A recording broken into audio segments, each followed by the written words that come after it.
Hi guys, this is the final suggestion for MH02 British drama. Now, what you guys need to do at the last hour before examination so that you can clear the paper easily.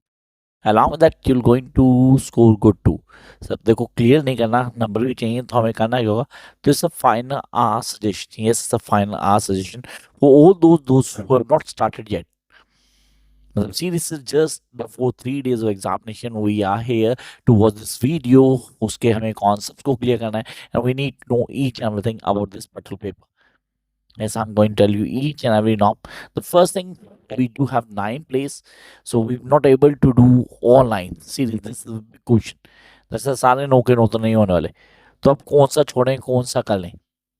तो कौन सा छोड़ें इनकी बात पहले करते हैं, rather than कौन सा कर लें. जब छोड़ने वाला कॉन्सेप्ट क्लियर हो जाएगा तो हम करने वाले पे आ जाएंगे. सबसे पहले जो छोड़ना है आपने, choices yours. Series choices entirely yours. मैं आपको कोई 4 प्ले बता रहा हूँ जिनमें से आप कोई 2 छोड़ सकते हो. जिसमें सबसे पहले द एल्केमिस्ट. आई रिपीट, सबसे पहले the alchemist, the play for the western world, the alchemist, the play for the western world and the Pygmalion. इन 3 में से कोई 2 आप छोड़ सकते हो. 3 में से कोई 2 आप ऑनेस्टली रैंडमली और कैसे भी आप उठाओ आप छोड़ सकते हो. कोई फर्क नहीं पड़ रहा सीरियसली. कोई 2 छोड़ दो आप. What about the other? तो मैंने कहा 7 तो करने यार. 7 आपको करने. Yes, you need to do 7. अब उन 7 में सबसे पहले हम पकड़ेंगे हैमलेट को. अब मिडसमर नाइट दोनों के दोनों किसके हैं? सर विलियम शेक्सपियर के. Then I follow doctor Faustus. इसको नहीं छोड़ने वाला है. It's not that it's my favorite play, but yes, this is one of the most modern one जिसको आपको एग्जाम के पॉइंट से बिल्कुल नहीं छोड़ना.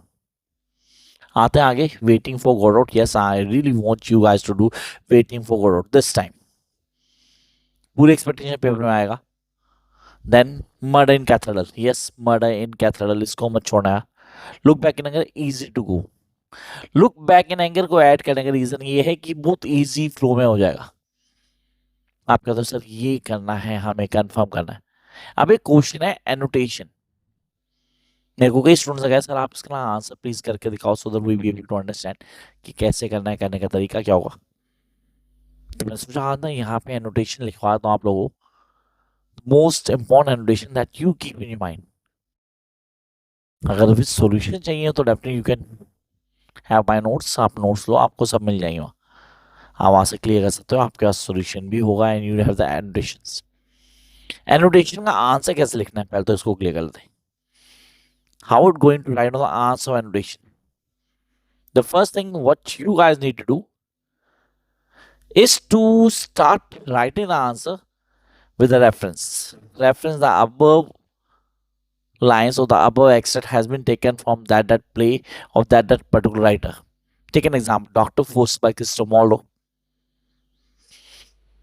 Now I need to write on this context. Now the above discussion is between whom. We need to mention context.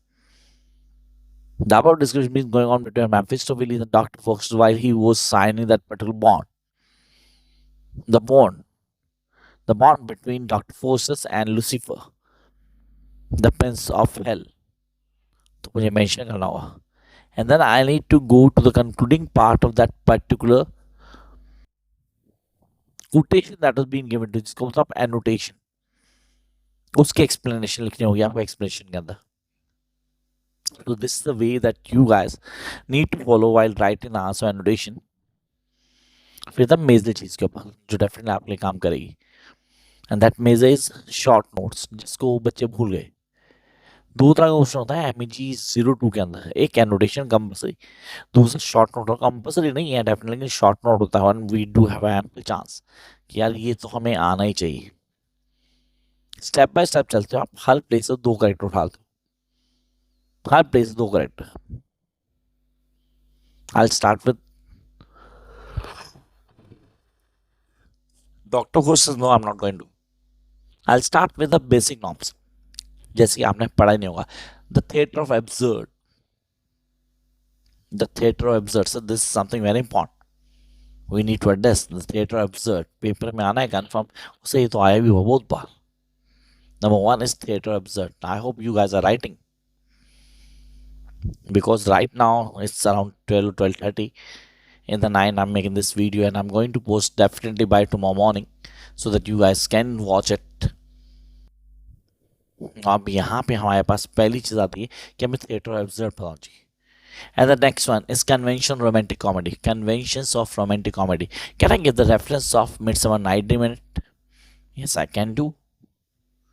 Yes, I can do in that way. The use of myth in modernist drama. So myth, and that too in modernist drama. Yes, the use of myth in modernist drama. Comedy humor. Comedy of humours. Sir ये तो हो गए 4 जो बिल्कुल leak से हट के हो गए. एक और ऐड कर देता हूं आपको. No, 4 is more than half. That's more than half. Come to Lucky speech in waiting for God. Lucky Pozzo and Lucky. I hope you guys remember this. Lucky speech in waiting for God.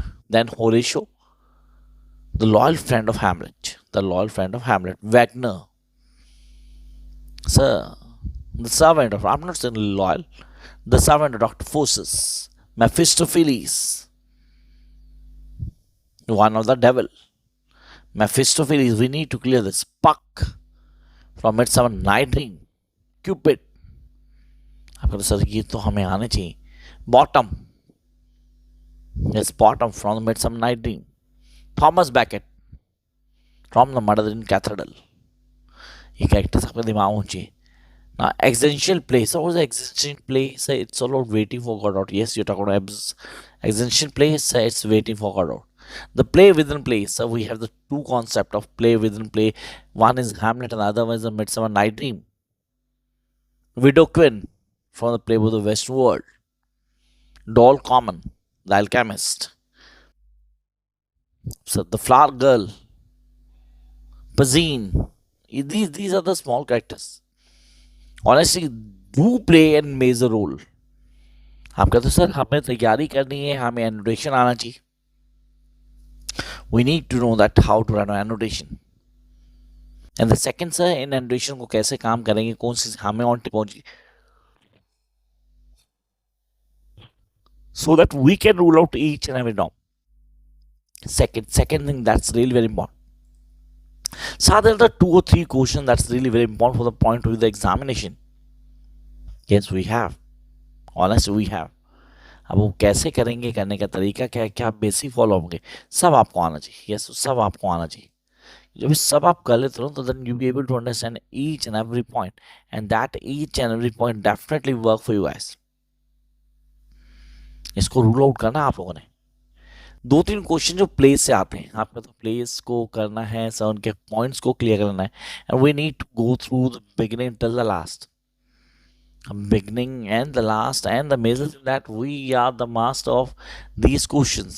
अगर ये questions paper में आ गए तो what will going to do, यही paper questions में होंगे. मेरी guarantee है, मेरी गारंटी ठीक होती है गलत होती है. इसके 2 पेपरों में तक आपका MEG 1 और MEG 18 दोनों के पेपर देख लो और मेरे नोट्स को चेक कर लो उनके साथ. You will get every answer from there. अच्छा, आपने कहा सब पहला क्वेश्चन दिमाग में आता है, that is discuss the basic plot of romantic comedy with the reference of a Midsummer Night Dream. Discuss the basic plot of romantic comedy with reference to a Midsummer Night Dream. से romantic comedy बदल के humorous होता है. Midsummer Night is a great example of humour. अच्छा, आपने कहा हाँ sir, उसने हाईलाइट किया पूरा, then mention everything. The next question, what is the role of the play within a play? अभी मैंने शॉर्ट नोट्स में दिया था play within a play. Specifically Midsummer Night Dream, यहाँ पे क्वेश्चन बनता है gender issues in Midsummer Night Dream. मेरे नोट्स में थिंग्स में मेंशन किया पूरा gender issues. So you have the answer over there. So ये तो सारे क्वेश्चन हो गए ना हमारे पास. That's do come from this particular play, A Midsummer Night Dream. More than enough. यही क्वेश्चन घूम के आएंगे. Dr. Faustus. What I need to do in Dr. Faustus? मतलब क्वेश्चंस हैं, उनके आंसर्स भी आने चाहिए. And I need to know that each and every answer have its own value. The next question, critically examine Dr. Faustus' tragedy of human heroism. I repeat, discuss critically Dr. Faustus as a tragedy of human heroism. Human heroism को define करता है। तो ये हमें आता है तो हम चीज़ें बड़े क्लियर कर लेंगे सर बड़े आराम से। Critically analyze Hamlet as a revenge play. Yes, it is. Yeah, it's a revenge play from the beginning. You guys need to clear the concept. ज़्यादा नहीं बताऊंगा मैं आपको, ऑनेस्टली मैं पहले क्लियर था, चीज़ों को उतना ही बताऊंगा जितना ज़रूरी होगा। तो हैमलेट का कैरेक्टर आपको आना चाहिए, वो मैंने आपको पहले बताया। उसके बाद कुछ सिग्निफिकेंस है, एक क्वेश्चन आने के चांसेस बा such as out of the box हो जाए कई बच्चों के लिए कि यार ये तो सर हम सोच भी सकते हैं, we can not expect this, we know the entire story line, but ये आंसर नहीं आता। The question be like analyse the use of significance of rhetorical device in Hamlet. Rhetorical devices, आधे बच्चे बेचारे कंफ्यूज जाएंगे sir what does mean by the rhetorical devices, how they are going to rule out irony, metaphor, symbols. Yes, this example of rhetorical devices that was being implied by William Shakespeare. So now I'll get the point. The one question that's really the most chances that this should come. Claudius rather than Hamlet is the protagonist of the play. I repeat, Claudius rather than Hamlet is the protagonist of the play. So yes, you guys need to do. मैंने कहा था भाई doctor Faustus, Hamlet, a Midsummer Night dream and murder in cathedral, ये चार confirm होने चाहिए आपको कोई examination. Now murder in cathedral, discuss the nature of four temptations, discuss the nature of four temptations that baked confers in murder in cathedral. उसने confer की थी definite चारों टेम्पटेशंस आपको पता होना चाहिए। Come on to the user devices such as chorus in murder in cathedral, उसको define करना है, that's really very important। अगर आप करोगे तो सीरीज से बड़े आराम से क्लियर कर पाओगे। This is the most expected question this time, इसको अच्छे से करेंगे, करने की जरूरत भी है। एक क्वेश्चन आप कर लेना एल्केमिस्ट से, ज़्यादा मत करो, मैंने कहा था उसको नहीं करना। If you do have the notes, then definitely follow this question. The Alchemist is a satirical comment on a real social conditions of its time. Real social condition of its time. You guys need to clear. Next one. Examine play of the Western world as an extravagant comedy. Extravagant comedy. Paper देखा होगा ना, तो live session में ज़रूर आना और discuss करना कि वो आया है या नहीं आया। बोल मैं रहा हूँ, फॉलो आपने करना है। क्वेश्चन यही होंगे, फुल लैंग्वेज को मोल्ड करेंगे, मैक्सिमम लैंग्वेज को मोल्ड करेंगे। Discuss Christy role as a mister, I repeat Christy role. Christy याद है, play with the western world, the only play with the western World. Discuss Christy role as a master storyteller in a play with the western World. Sir कहानी बनाया था यार, from the beginning ही was a story maker. वो तो पता लग गया था मुझे कहाँ, जब वो मोटर में एंटर करता है, पजीनो अकेली होती, अपने आप को सिचुएशन में हीरो प्रूफ करता है। Examine play boy the western world that builds को रोमन ड्रामा। ये बिल्ड्स को रोमन कॉन्सेप्ट जो है ना बहुत इंपॉर्टेंट है गाइस, ये बहुत डोमिनेंट रोल प्ले करता है। अगर आप लोग नहीं कर पा रहे तो डेफिनेटली प्रॉब्लम हो जाएगी, ये आना ही आना है, तो इसको अच्छे से करना है। Next one is comment on the title of the play, Look back in Anger. Comment on the title of the play, Look back in Anger. I hope you guys be able to do this, वो चीज़ को clear भी कर लोगे, helpful भी है आपके लिए। Show the importance of the man-woman relationship. Show the importance of man-woman relationship and look back in anger. So these are the questions that you guys need to do. अगर आप कर लोगे तो डेफिनेटली आपके लिए बहुत ईजी हो जाएगा, आप आराम से क्लियर भी कर लोगे, कॉन्सेप्ट्स को भी समझ लोगे। So this is just a small effort from my side for you guys. I hope you follow these videos. Wish you all the best.